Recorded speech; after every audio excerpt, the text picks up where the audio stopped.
कब, कैसे और किन परिस्थितियों में यू टर्न लेना है, ये डोनाल्ड ट्रंप से बेहतर कोई नहीं समझ सकता। अमेरिका के राष्ट्रपति डोनाल्ड ट्रंप, जो एक समय पीएम मोदी के मुरीद हुआ करते थे, दूसरी बार सत्ता में आने के बाद भारत को और मोदी को कम आंकने लगे। उन्होंने न सिर्फ भारत को आंखें दिखाने की कोशिश की, बल्कि गाजा पट्टी में चल रहे इजराइल और हमास युद्ध में भी बीच में आने की कोशिश की। हालांकि इजराइल ने साफ कर दिया कि वो आतंक को कतई बर्दाश्त नहीं करेगा। इतना ही नहीं, ये भी इजराइल ने कह दिया कि बीच में आने वाले को भी वो माफ नहीं करेगा। जब आंखें दिखाने से काम नहीं चला तो यू टर्न लेने में माहिर डोनाल्ड ट्रंप मिमियाने लगे। अब आप सोच रहे होंगे कि आखिर मैं ऐसा क्यों कह रही हूं। दरअसल जब ये पूरी खबर आप सुनेंगे तो आप भी यही कहेंगे। अपने कड़क तेवर बदलकर ट्रंप ने इजराइल के सामने एक नरम रवैया इस्तेमाल किया है और उनके आगे नतमस्तक नजर आ रहे हैं। इतना ही नहीं, डोनाल्ड ट्रंप उन्हें प्यार करने का दावा भी कर रहे हैं।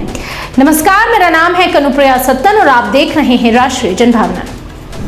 ट्रंप के युद्ध बंद करने की चेतावनी को अनसुनी करने के बाद इजराइल ने यह साफ कर दिया था कि अपने सुरक्षा मामलों में वो किसी भी बाहरी की नहीं सुनेगा और जो भी इसमें दखल देगा वो उनसे उन्हीं की भाषा में बात करेगा। इसके बाद से अमेरिका ने इजराइल से अपने संबंध ठीक करने के लिए अपने सुर बदल दिए। इजराइल ने साफ साफ कहा था कि वो किसी गीदड़ भपकी से डरने वाला नहीं है और इतना भी साफ किया था कि वो आतंक का नाश करके रहेगा। बहरहाल इजराइल के इस रवैये से इतना तो साफ था कि आतंक के खिलाफ अब वो तब तक ये जंग नहीं रोकेगा जब तक आतंक को जड़ से खत्म ना कर दे।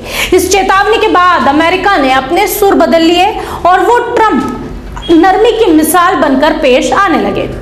दरअसल गाजा में बंधक बनाए गए लोगों से ट्रंप ने मुलाकात की और न सिर्फ मुलाकात की बल्कि उनके साथ खड़े होने का दावा भी किया और उनकी जमकर तारीफ भी की। अमेरिकी राष्ट्रपति डोनाल्ड ट्रंप ने गाजा में हमास के चंगुल से छुड़ाए गए बंधकों से मुलाकात की और उन्हें हीरो तक कह डाला। ट्रंप ने इजराइल के एक प्रतिनिधिमंडल को व्हाइट हाउस में आमंत्रण दिया था, जिसके बाद ये लोग यहाँ पहुंचे थे, जिनमें 26 लोग शामिल थे। ये वही लोग थे जो हमास के पास बंधक रह चुके हैं। जो किस्सा हमने भी आपको शुरुआत में सुनाया था, जिसमें इजराइल ने युद्ध रोकने से साफ इनकार किया था, उसके बाद अक्टूबर में अमेरिका ने दखल दिया और हमास से 20 बंधकों को मुक्त कराया, जिनमें से 17 लोग इस प्रतिनिधिमंडल का हिस्सा रहे जो व्हाइट हाउस की दावत में थे। इस दौरान ट्रंप ने इन लोगों से यह भी कहा कि आप लोग अब बंधक नहीं हैं बल्कि हीरो हैं। बता दें कि इजरायली सेना के एक सिपाही मातन एंग्रेस्ट को भी हमास ने बंधक बना लिया था। वो भी ट्रंप से मिलने व्हाइट हाउस पहुंचे थे। मातन ने बताया कि हमास के लड़ाके उन्हें इतना मारते पीटते थे कि वो मार खा खा के कई बार बेहोश हो जाते थे। मातन ने यह भी कहा कि हमास के चंगुल में उनका जीवन नर्क की तरह हो गया था। तब ट्रंप ने यह कहा कि मातन कभी टूटे नहीं हैं और उन्हें जीने की इच्छा के आगे जो भी प्रताड़ना उन्हें दी गई वो हार बन गई और ये सबूत बनकर सामने खड़ा है।